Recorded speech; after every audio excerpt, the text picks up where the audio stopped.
The Many Problems of Luka Erebi, including one Wren Vespula. Chapter 9. Wren Meets the Spider Queen. The forecast said a storm was coming tonight, with a 40% chance of light rain before. It seemed Wren hit the unfortunate lottery with the rain, and she had to walk downstairs to cover her motorbike earlier than expected. The parking lot was in front of the apartment, allowing only 8 vehicles to park, though only 3 of the spots were filled.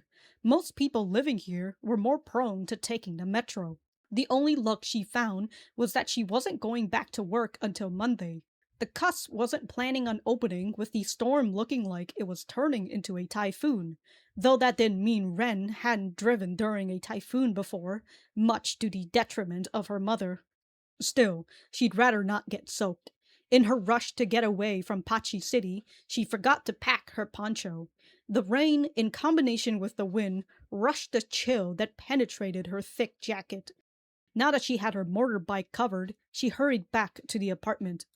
Inside, she saw Asher staring out into the balcony. The food she left him in the kitchen was licked clean. Bellamy left an hour ago, around 7, with an umbrella and a classic yellow raincoat. She mentioned she had a friend who wanted to meet Wren before stepping out.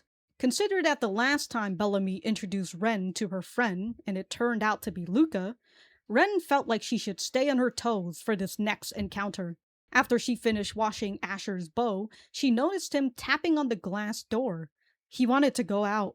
The rain was still light, but the wind was pushing it into the balcony. Wren figured she could open it to let him out, he'd feel the rain, and immediately run back in. So she slid the door open and watched him saunter out. He flinched when the rain hit his fur, but he didn't flee. Instead, he looked toward the left, where Luka's apartment was. Then he shoved his face in between the gap. Wren's body moved before she thought, but she was too late. He was already through the gap and now found himself on Luka's balcony. His tail was standing up, the tip twitching, like he was proud of what he had just done. "Asher, get back here." Of course, he wasn't going to listen to her. She just had to wait for him to get bored. It wasn't like Luka had anything interesting on her balcony. In fact, there wasn't anything at all. Bellamy, at least, had a few potted plants. Oh my, a cat! Wren had been so focused on Asher that she hadn't realized the woman 2 balcony over. She'd seen this woman a couple of days ago at the market, though she didn't know she lived in the same apartment. The woman had on a white apron with a coffee stain on the chest area. She was in the middle of grabbing her hanged clothes. Asher, now bored of Luka's balcony, turned to the woman's balcony. He was going to go through the gap again, but something stopped him. Wren couldn't see what exactly. He crouched, preparing for his launch. If he couldn't go through, then he was going to jump over. This wasn't something Wren would let him do. The balconies were segmented by half walls, with only a small enough gap between the wall and the balcony rails. If Asher jumped and slipped, he could fall. "Asher, if you don't come back here, I'm going to leave you outside," Wren said and stepped backward. She didn't enter, but she slammed the door closed. It didn't even take a minute for Asher to poke his head through the gap, enough for Wren to grab him by his nape and pull him out. He struggled in her grasp, meowing his complaints. Wren heard laughing coming from the woman. She shrugged it off and brought Asher back indoor. There was no need for her to interact with her neighbors, not when she wasn't planning on staying here long. Bzzz. Her phone was vibrating, moving around on the glass coffee table. She let Asher down and went to pick up her phone. It was a message from Bellamy. "Bella, I forgot my ID. Can you bring it for me? It should be on my desk. Thank you." Ugh. It seemed like she was going to get soaked after all, and just when she had covered her motorbike, she entered Bellamy's room, and so did Asher. Wren grabbed him, making sure he wasn't going to jump and knock down all of Bellamy's makeup. After she found the ID, she put on her best rain-resistant jacket and black pants so it wouldn't be too obvious when wet. She shoved the ID into her jacket chest pocket and zipped it shut. Asher was already at the front door. He looked like he wasn't going to let her leave without a struggle. Too bad for him, Wren was used to picking him up and tossing him far enough for her to leave before he could. Meow. Stop complaining, Wren said. As she made her way to her ride, she sent Bellamy a message. Wren, I got it. Where do you want to meet? Bella, I'm at the volunteer club. Bellamy wrote as if Wren also attended Lotus Academy. She sighed, pulling up the campus online map. The first thing she noted was how the academy layout looked like a flower, with each buildings called petals. Wren rolled her eyes.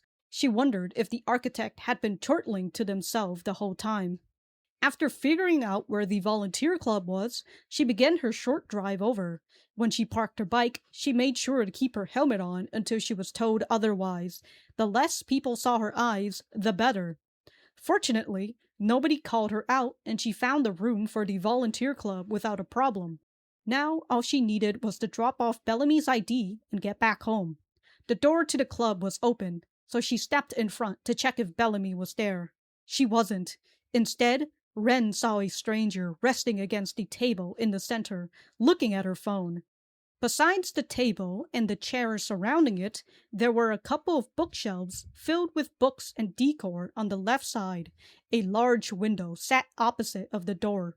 The woman's hair was wrapped in a crown braid. She wore a black shirt with a bright red puffer jacket and ripped jean shorts with tights underneath.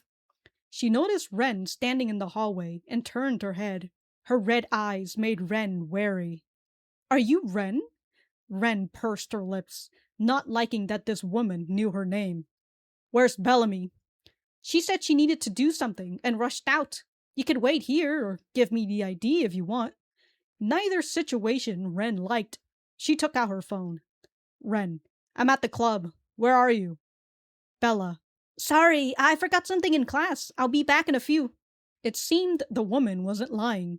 Suddenly, she saw the woman's finger prying under her visor and pulled it up. Wren flinched and jumped back. Oh, so you are a Vespula. Wren's jaw clenched, as did her hands. But now that she'd seen the woman without her visor on, she realized just how blood-red those eyes were. The woman extended her hand, and a smile that didn't reach her eyes. I'm Ari, a friend of Bellamy's. So this was Bellamy's other friend. Wren sighed. She didn't take Ari's offer to shake hands. You know, it's courteous to greet one another. But whatever, she shrugged, then walked back into the room. Are you coming in or not? It won't take long. I'd rather wait out here, Wren said. Are you sure? I mean, nobody's in the hallway right now, but you never know. Sound travels far. You probably wouldn't want anyone to hear this, wouldn't you? What was this woman going on about? A bad feeling had been stirring since Wren saw her, but now it was starting to simmer. Against her better judgment, she stepped inside. Is it true that Bellamy's your cousin? Like, actually by blood? This was an obvious question, something that most would ask if they found out. Wren crossed her arms and leaned against the wall near the door.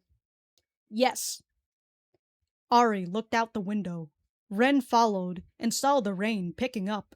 It was strong enough that they could hear it hitting the glass. How did that happen, I wonder? Wren kept her lips sealed. There was no need in explaining the details to a stranger. If Ari really wanted to know, then she could have asked Bellamy about it. Actually, there's no need to ponder, Ari said in a rather jovial tone. Your granduncle had an affair with Bellamy's grandma, or should I say, he had his way with her. Wren's breath hitched. That information wasn't public. How did she know? Personally, I would have gotten an abortion. Then she sighed rather dramatically. But I hear the Apis family aren't very fond of that idea, so they decided to keep it. Get to the point, Wren said. It's not new for invaders to encroach on a native's territory, but the Vespulas sure set a new high when they managed to sow their seed in the house of Apis. In hindsight, it sure took them long enough to finally exploit the Apis' generosity. The woman chuckled, like she had just told a joke. I thought you were supposed to be Bellamy's friend. She raised a brow, but her smile still held strong. Oh no, I am. But you should know, as an invader, that your quality of life depends on who owes you favors and who you owe favors to. I'm just trying to curry favors. Wren scoffed. So you're just using Bellamy's status? No. The woman pointed at Wren. You. Before Wren could say anything, she felt someone grab at her jacket and pulled her away from the wall. Her helmet cut her peripheral vision, and she only saw the perpetrator when it was too late. Shimmering emerald eyes. They moved with lightning speed, hitting Wren's gut with such impact that her knees wanted to buckle.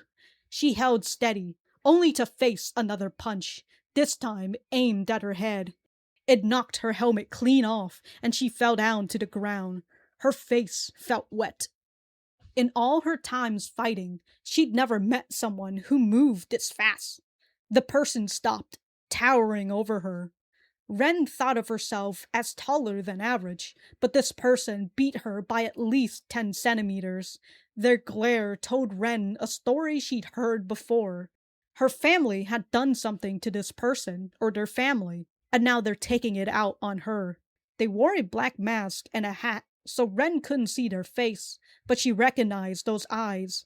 Just like a Vespula's yellow eyes, there were many families with distinguishable colored eyes. Whoever this person was, they were from the House of Mantina, the fallen house that, although was never known publicly, was caused by Wren's grandmother. Ari stepped into Wren's view, and for the first time sprouted a genuine smile. If she wasn't already throbbing from the sledgehammer equivalent of a punch, she could have felt a chill in her bones. Finally, Wren understood why Ari's eyes made her leery. You're an RNA. Wren should have known. Only invaders would do such underhanded method, and with a fallen native no less. Upon hearing that name, Ari's smile strained. No, I'm a weaver. Anyway, I hope you know that it's nothing personal. I just needed a favor from Rose. She then placed a hand on the tall figure. I know it's not who you wanted, but at least you got a couple licks in. The dark-skinned woman let out a long exhale, her eyes softening in the process.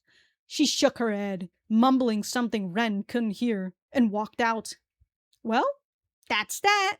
Ari walked back and leaned against the table. She held up her hands, ticking each finger down as the seconds passed. Wren could hear loud taps coming from the hallway. It must have been Bellamy rushing back. She tried to pick herself back up, grunting and groaning from the pain. Her head was aching, but she probably would have been in a worse situation if she wasn't wearing her helmet. Right when all 10 of Ari's fingers were down, Wren heard Bellamy. Wren! Sorry for the wait. I got stopped on the way here. She was barely catching her breath. By the time she poked her head in, Wren was on her feet, grabbing her helmet on the ground. The visor was broken. Bellamy gasped, closing the distance between her and Wren. She pulled out a packet of tissues from her bag and dabbed it on Wren's face. Only then did she feel a sharp sting. Her face was bleeding. What happened? Bellamy asked. Wren didn't say anything. She stared at the woman leaning against the table. Ari?